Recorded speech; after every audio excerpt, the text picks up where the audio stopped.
श्रोताओं नमस्कार। क्षेत्रीय समाचार एकांश की इस विशेष प्रस्तुति में आज मैं आपके साथ हूँ नीता कांडपाल। श्रोताओं, हमारा आज का विषय है आत्महत्या रोकथाम नीति से मिलेगी जीवन को संजीवनी। भारत की पहली आत्महत्या रोकथाम नीति को लागू करना देश के लिए एक बड़ा कदम है। युवाओं, किसानों, महिलाओं और बच्चों के द्वारा आत्महत्या के मामले हमेशा से ही चिंता के सबब रहे हैं। आत्महत्या के दुष्प्रभाव से परिवार, समाज और देश सभी प्रभावित होते हैं। राष्ट्रीय अपराध रिकॉर्ड ब्यूरो यानी NCRB के अनुसार 2021 में 1,64,033 लोगों ने आत्महत्या की, यानी साल के हर दिन 450 लोग आत्महत्या करते हैं। पहले के आंकड़े भी उतने ही भयावह हैं। 2020 के दौरान देश भर में कुल 1,53,052 आत्महत्याएं के मामले दर्ज किए गए, जो 2019 की तुलना में ज्यादा हैं। 2019 और 2020 के बीच आत्महत्या के मामले 8.7% बढ़े। वैश्विक धरातल पर देखें तो हमारे देश में लड़कियों और महिलाओं में आत्महत्या की दर दोगुनी मिलेगी। सबसे चिंताजनक और परेशान करने वाली बात यह है कि 15 से 39 वर्ष की आयु में लोग सबसे अधिक प्रोडक्टिव होते हैं और इसी वर्ग में आत्महत्या के कारण सबसे अधिक मौतें हो रही हैं। देश में हो रही इन्हीं आत्महत्याओं की प्रवृत्ति को रोकने के लिए भारत ने अपनी पहली आत्महत्या रोकथाम नीति के तहत 2030 तक आत्महत्या में 10% की कमी लाने के लिए समयबद्ध योजना बनाई हुई है। इस लक्ष्य को हासिल करने के लिए राष्ट्रीय आत्महत्या रोकथाम रणनीति ने व्यापक रूप से आत्महत्या की रोकथाम के लिए प्रभावी निगरानी तंत्र विकसित करने का लक्ष्य रखा है। यह अगले 5 वर्षों में जिला मानसिक स्वास्थ्य कार्यक्रम के माध्यम से आत्महत्या रोकथाम सेवाएं प्रदान करने, मनोरोग बाह्य रोगी विभाग स्थापित करने का भी सुझाव देगा।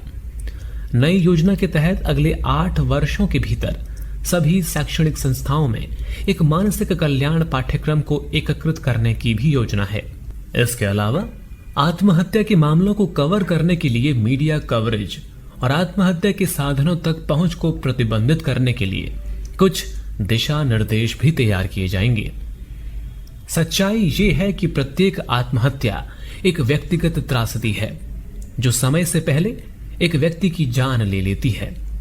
परिवार, दोस्तों और समुदाय के जीवन पर आत्महत्या का निरंतर नकारात्मक प्रभाव पड़ता है। ऐसा नहीं है कि इससे पहले हमारे देश में आत्महत्या की रोकथाम के लिए कोई नीति या कार्यक्रम नहीं चलाया जा रहा था। स्वास्थ्य और परिवार कल्याण मंत्रालय राष्ट्रीय स्वास्थ्य मिशन के तहत काफी समय से राष्ट्रीय मानसिक स्वास्थ्य कार्यक्रम को चला रहा है। इसमें जिला मानसिक स्वास्थ्य कार्यक्रम के कार्यान्वयन के लिए राज्यों को उनके प्रस्ताव के आधार पर तकनीकी और वित्तीय सहायता प्रदान की जा रही है। इन कार्यक्रमों का उद्देश्य आत्महत्या रोकथाम सेवाएं, कार्यस्थल तनाव प्रबंधन, जीवन कौशल प्रशिक्षण और स्कूलों तथा कॉलेजों में परामर्श प्रदान करना है। यहां तक कि आयुष्मान भारत के तहत स्वास्थ्य और कल्याण केंद्रों में विभिन्न मामलों या विषयों पर परिचालन दिशा निर्देश भी जारी किए जा रहे हैं। विशेष रूप से महिलाओं और बच्चों को ध्यान में रखते हुए संबंधित मंत्रालय ने बाल संरक्षण, मानसिक स्वास्थ्य और मनोसामाजिक देखभाल के लिए संवाद नाम से एक राष्ट्रीय संस्थान केंद्र स्थापित करने के लिए निम्हांस के साथ एक समझौता ज्ञापन पर हस्ताक्षर किया है। केंद्रीय समाज कल्याण बोर्ड परिवार परामर्श केंद्र यानी FCC भी लागू कर रहा है।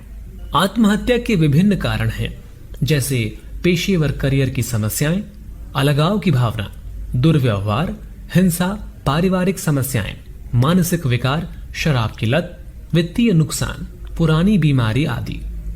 निसंदेह आधुनिक समय में तेज गति वाली जीवन शैली एवं तनाव और भावनात्मक देखभाल की उचित व्यवस्था का अभाव युवाओं को अवसाद की ओर ले जा रहा है। योजना और नीतियों के अलावा हमें एक राष्ट्रीय अभियान की आवश्यकता है जो परिवार के सदस्यों, सार्वजनिक स्वास्थ्य योजनाकारों, नीति निर्माताओं, गैर सरकारी संगठनों और सभी हितधारकों के सामूहिक प्रयास से संभव हो सके। इसके अलावा योग, ध्यान और अध्यात्म भी संकट और अवसाद के समय इंसान को मानसिक संतुलन और सांत्वना प्रदान करता है। श्रोताओं, अभी आप सुन रहे थे आत्महत्या रोकथाम नीति से मिलेगी जीवन को संजीवनी। श्रोताओं, अब हम बात करेंगे प्रधानमंत्री मातृत्व वंदना योजना की। प्रधानमंत्री मातृत्व वंदना योजना से बागेश्वर जिले में गर्भवती महिलाओं को अच्छा लाभ मिल रहा है। प्रधानमंत्री मातृत्व अभियान के तहत अब हर महीने की 9 तारीख के अलावा प्रत्येक सोमवार को भी अस्पतालों में उच्च जोखिम वाली गर्भवती महिलाओं को जांच की सुविधा मिल गई है। मातृ शिशु मृत्यु दर में कमी लाने के लिए बागेश्वर जिले में स्वास्थ्य विभाग ने अब शिविर में आने वाली गर्भवती महिलाओं को 50 रुपए और उन्हें जाँच कराने के लिए लाने वाली आशा कार्यकर्ताओं को 100 रुपए की प्रोत्साहन राशि देने की घोषणा की है। गर्भावस्था के दौरान अधिक जोखिम होने पर अक्सर जच्चा और बच्चा की जान को संकट पैदा हो जाता है। पर्वतीय इलाकों में सुविधाएं कम होने से यह परेशानी अधिक रहती है। सरकार की ओर से प्रधानमंत्री मातृत्व अभियान चलाया जा रहा है। अभियान के तहत पूर्व में महीने में केवल एक बार ही उच्च जोखिम वाली गर्भवती महिलाओं की जांच की जाती थी। इस योजना से कुछ हद तक मातृ शिशु मृत्यु दर को कम करने में कामयाबी मिली। योजना को बेहतर करते हुए अब सरकार ने इसे विस्तारित करते हुए अब महीने में 4 बार कर दिया है। विस्तारित योजना के तहत जिले के अस्पतालों में प्रत्येक सोमवार को शिविर लगाकर उच्च जोखिम वाली गर्भवती महिलाओं की चिकित्सक जांच करेंगे। सीएमओ डॉक्टर सुनीता टम्टा ने बताया कि प्रधानमंत्री मातृत्व योजना के माध्यम से अब गंभीर जोखिम वाली गर्भवती महिलाओं को प्रसव के दौरान होने वाले खतरों से बचाने में मदद मिलेगी।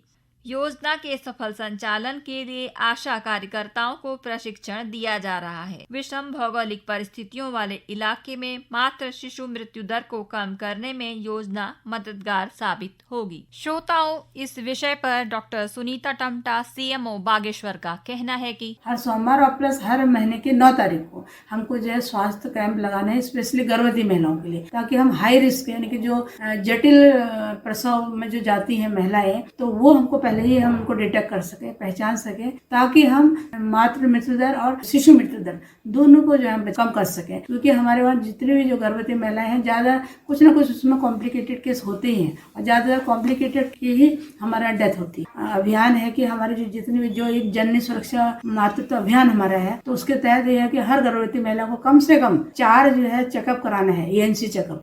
श्रोताओं, राज्य सरकार पर्यटन गतिविधियों को लगातार बढ़ावा दे रही है। चंपावत जिले के महाकाली नदी में वाटर स्पोर्ट्स को बढ़ावा दिया जा रहा है। इसी के तहत यहां एंगलिंग हब को विकसित किया गया है। इससे यहां स्थानीय लोगों को रोजगार मिल रहा है। वहीं देश विदेश से सैकड़ों पर्यटक एंगलिंग का लुत्फ उठाने पहुंच रहे हैं। चंपावत जिले में मत्स्य विभाग के प्रभारी अधिकारी संजीव कुमार ने बताया कि पर्यटन के क्षेत्र में एंगलिंग एक उभरता हुआ व्यवसाय बन रहा है, जिसे देखते हुए जिला प्रशासन द्वारा महाकाली नदी के पंचेश्वर में 3 बीट और अन्य स्थानों में 1-1 बीट बनाई गई है, जिसे स्थानीय लोगों, महिलाओं और युवक मंगल दलों के साथ ही स्वयं सहायता समूहों के माध्यम से संचालित किया जा रहा है। उन्होंने कहा कि इन बीटों में सैकड़ों की संख्या में पर्यटक एंगलिंग का लुत्फ उठाने पहुंच रहे हैं, जिसके लिए देसी पर्यटकों से 75 रुपए और विदेशी पर्यटकों से 150 रुपए प्रति रॉड शुल्क लिया जा रहा है।